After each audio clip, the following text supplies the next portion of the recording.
Hello అందరికీ welcome back to one more vlog. నేను మీ ప్రియారాజ్. ఈరోజు రెసిపీ ఏంటంటే రాజ్మా కర్రీ ఎలా చేయాలో చూద్దాం. ముందుగా ప్రాసెస్లోకి వెళ్ళిపోదాం. రాజ్మా తీసుకొని మంచిగా నీట్గా వాష్ చేసి ఒక 2-3 టైమ్స్ తర్వాత ఒక 8 అవర్స్ అయినా 5 అవర్స్ అయినా నానబెట్టుకోవాలి. నేను ఓవర్ నైట్ సోక్ చేశాను.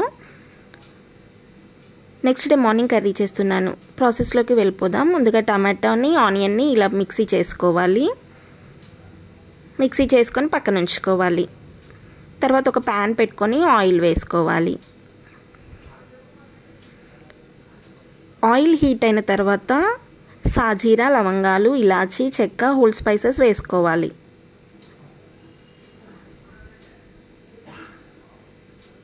హోల్ స్పైసెస్ వేసుకున్న తర్వాత పచ్చిమిర్చి వేసుకోవాలి. పచ్చిమిర్చి వేసుకొని అవి కాస్త కలర్ చేంజ్ అయ్యేంత వరకు వెయిట్ చేద్దాం. కలర్ చేంజ్ అయిన తర్వాత ఇప్పుడు మనం అల్లం వెల్లుల్లి పేస్ట్ వేసుకొని ఒకసారి మిక్స్ చేసుకోవాలి. అల్లం వెల్లుల్లి పేస్ట్ పచ్చివాసన పోయిన తర్వాత మనం మిక్సీ చేసుకున్న పేస్ట్ వేసుకొని ఒకసారి మిక్స్ చేసుకోవాలి.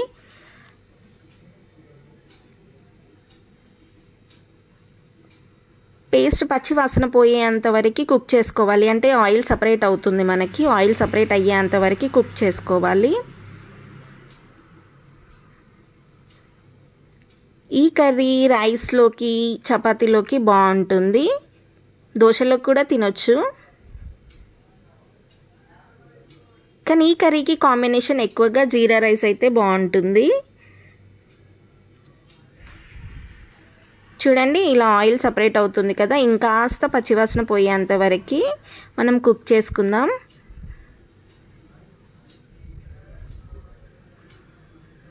దీంట్లోనే పసుపు యాడ్ చేసుకోవాలి. సాల్ట్ కూడా యాడ్ చేసుకొని మళ్ళీ ఒకసారి మిక్స్ చేసుకోవాలి.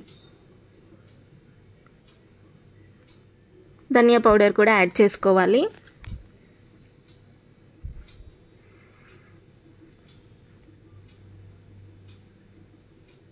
మిక్స్ చేసుకొని మళ్ళీ కాసేపు మగ్గనిద్దాం. ఈ పేస్ట్ అనేది ఎంత బాగా వేగితే అంత టేస్ట్ అనేది ఉంటుంది కర్రీకి.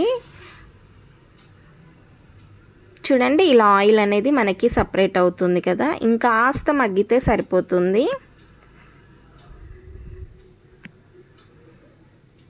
ఇప్పుడు మూత పెట్టి మళ్ళీ ఒక 2 మినిట్స్ మగ్గనిద్దాం. చూడండి, ఇలా ఆయిల్ అయితే సపరేట్గా అయిపోయింది.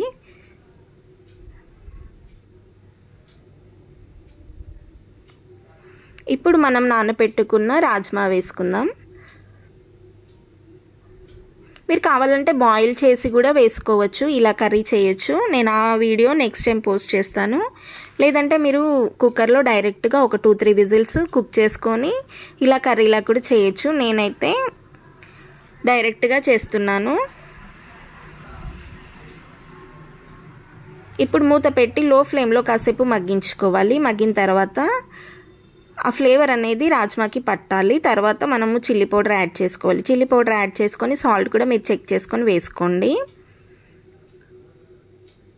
ఇప్పుడు కారం పచ్చివాసన పోయేంత వరకు మళ్ళీ లో ఫ్లేమ్లో మూత పెట్టి ఒక 2 మినిట్స్ మగ్గనిద్దాం.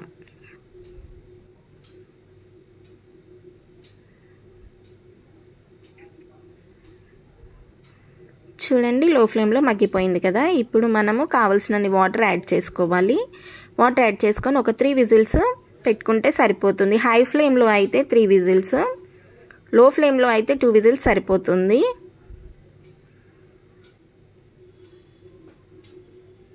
నేను ఈ కర్రీ కాస్త గ్రేవీగానే ఉంచాను, ఎందుకంటే నేను ఆ రోజు చపాతీ చేశాను.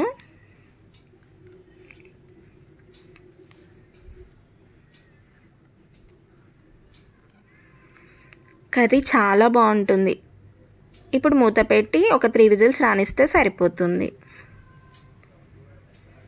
చూడండి, విజిల్ తీసేసరికి ఎలా వచ్చిందో మనకి కర్రీ అనేది. ఇప్పుడు లో ఫ్లేమ్లో ఈ వాటర్ అన్ని దగ్గర పడేంత వరకు కాసేపు 5 మినిట్స్ కుక్ చేసుకుందాం.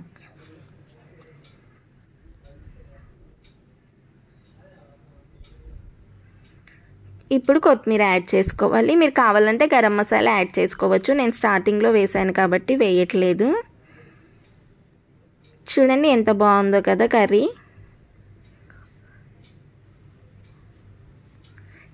టేస్టీ రాజ్మా కర్రీ మనకి రెడీ అయిపోయింది.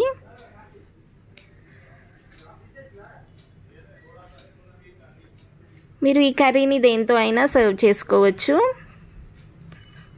మీరు కావాలంటే ఈ టైంలో ఫ్రెష్ క్రీమ్ కూడా యాడ్ చేసుకోవచ్చు, నేను యాడ్ చేయట్లేదు. చూడండి, కర్రీ అనేది పర్ఫెక్ట్గా మనకి కుక్ అయిపోయింది. మరి మీకు ఇంకేం రెసిపీస్ కావాలో కూడా కామెంట్ బాక్స్లో కామెంట్ చేయండి. చూడండి, ఇంకా నేను లో ఫ్లేమ్లో కుక్ చేస్తున్నాను కాబట్టి గ్రేవీ అనేది ఇంకా కాస్త చిక్కబడుతుంది. Bye all, thank you for watching.